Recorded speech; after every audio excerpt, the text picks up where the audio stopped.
we got a few more minutes here. What else would you like to talk about, Gordon? I want to talk a little bit about our one and only Sha'Carri Richardson. Excuse me, Sha'Carri Richardson.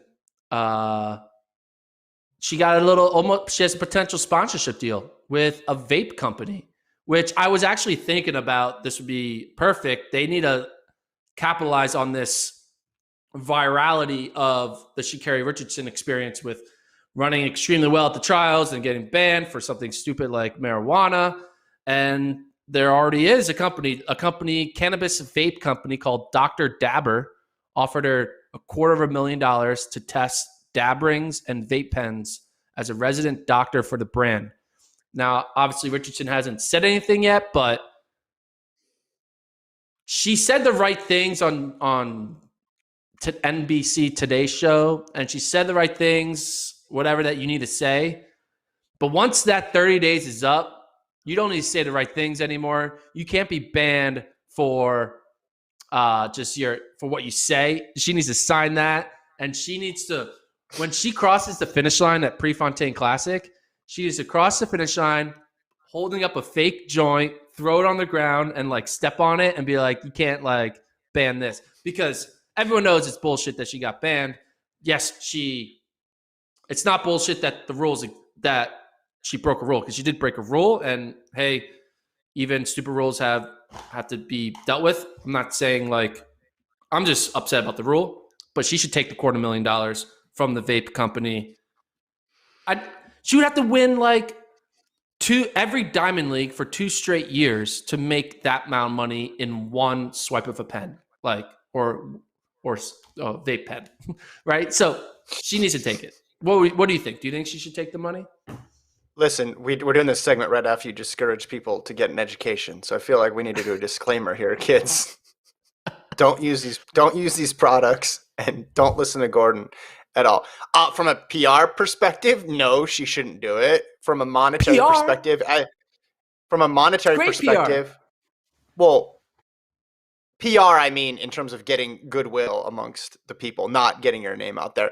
From a monetary perspective, I think what you said is interesting to note about how many Diamond Leagues you'd need to win. And I don't know her financial situation, so I can't weigh in on that. I was surprised. I got to be honest. When you and Lincoln tackled this topic, I thought Lincoln would have been a lot more vehement on your side and on this. He kind of soft pedaled it a bit, but that's okay. No, I don't think she's going to do this. I don't think there's any chance that she should, though. Does this. Wait, when you say PR, you need to get people on her good side. Who's on her bad side right now? Like 12 people? Like, well, no, I know. I think people, well, there's rules are rules, people. And then there's also, she won people over with the Today Show thing. Like that was effective. And the reason she won people over is because people wanted to hear an apology. Now, you and I talked about this when I went on my paternity leave, but we talked about how she didn't need to do that and that the whole thing was a bit ridiculous. But I think that actually won people over. So I'm just excited to see her race again. I think it 100% did. I think it 100% did. I think people wanted to see her apologize because of the way our celebrity sort of athletic nexus is, and we see the fall from grace, and then they want to see people show up at the morning show and say that they did something wrong to Savannah Guthrie. Like, I think people actually, she learned from her mistake, she's moving on. Again, that was not my opinion. I said it was strange. I don't think you needed to necessarily go down that route. I'm sure at all if she fought back and said it was not a good, the rule should be changed, and the rule should be changed immediately. But I'm saying there were people who were more pro Sha'Carri after that than there were before. That's all I'm saying. I don't know if we have the numbers on it, but I would disagree. But there's no way to prove whether or not, because there's no like Nielsen data on Sha'Carri pro con before. There's no some poll testing, some real clear politics poll averaging. Okay, well, no. But who like, you think people went the other direction? You think people saw that and were less favorable about her? No, I think people saw that and were like, "Oh yeah, she's doing that just to please the execs, the big ups, the doping people. She's playing the game for them. She's like pretending she's sorry. In the end, she knows it's bullshit. She's gonna take I don't think the fine and do the public like I'm sorry for the month, and then she'll be back to her normal self at Prefontaine a month later. And I think that she should be back to her normal self, and she should I consistently for an entire year dunk on the people who banned her. I don't see. And I think you're too far in on this one. I think you're too far in to see what the quote unquote mainstream public is. Here, I'll quote a person, and I don't want to get into a political conversation, but I'll quote a person. President Joe Biden is who I'm going to quote here. This is coming from, he didn't write let's see, this. Come on. on the 4th of July. No, he answered a question. Okay. On the 4th of July, quote, rules are rules. Everybody knows what the rules are going in. Whether they should remain that way, that should remain the rule is a different issue. Rules are rules. And then he said his final sentence, and I was really proud of the way she responded.